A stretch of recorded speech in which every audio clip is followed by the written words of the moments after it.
It's 2023 and populism is spreading across the world. Ongoing migration and geopolitical crises, information warfare, and fake news are destabilizing global institutions. Many societies are turning inward, away from globalization, technology, and institutions that they think threaten their personal rights and privacy.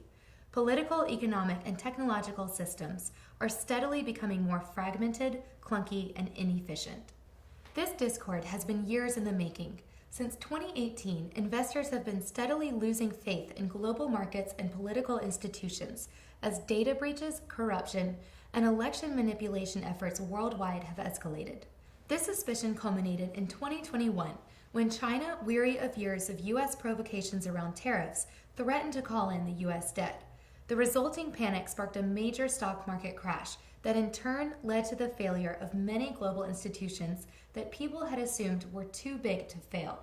Hoping to shelter their countries and economies from further contagion, governments responded with protectionist measures and a push towards resilience and self-sufficiency, preferring to stick to what they know and move at their own pace, on their own terms. In Canada, the crash led to record deficits that left the country unable to fund its obligations, both globally and at home.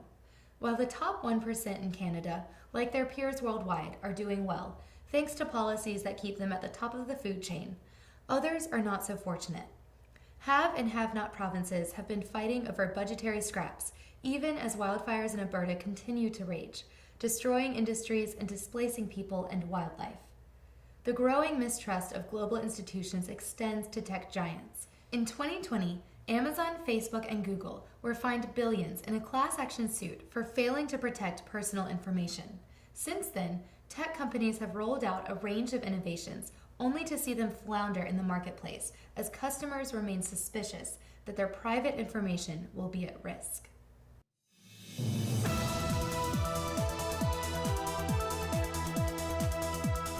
The year 2027 has seen populist governments consolidating power worldwide.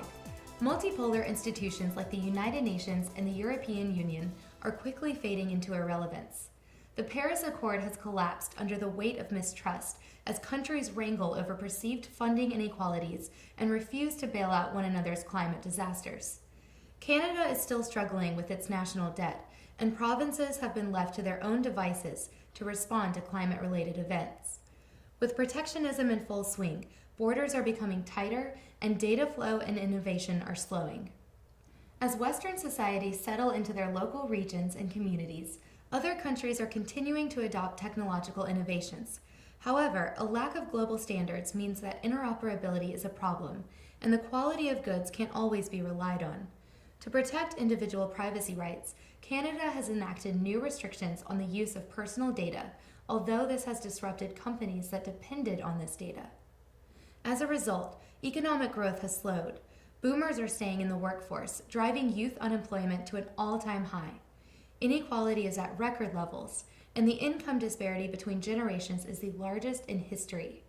Many young people are opting not to pursue degrees and designations and are instead looking to local crafts and trades.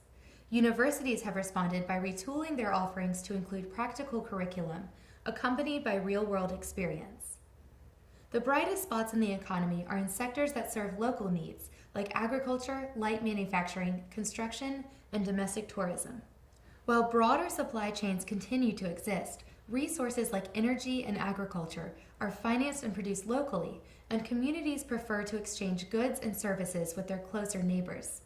Buy local becomes the mantra upon which consumers make their purchasing decisions. If it's made by your neighbors, the reasoning goes, you can trust it.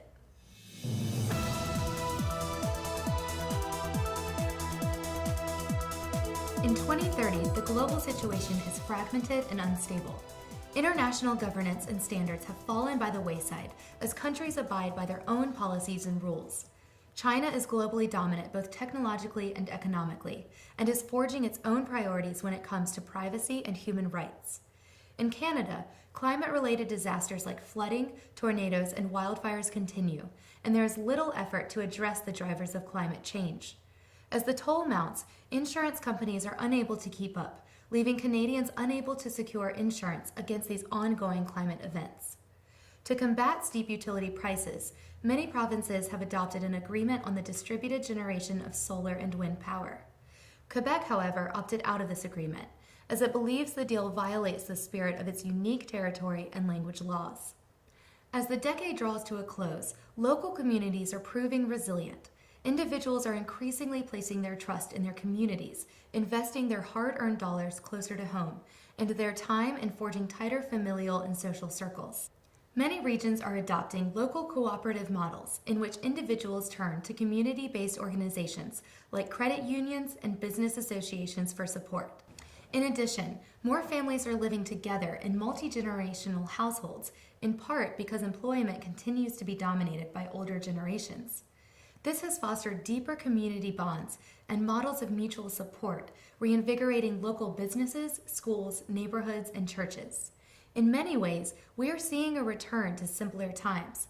Comfort, security, community, and human interaction are the touchstones in this highly fractured and unstable world.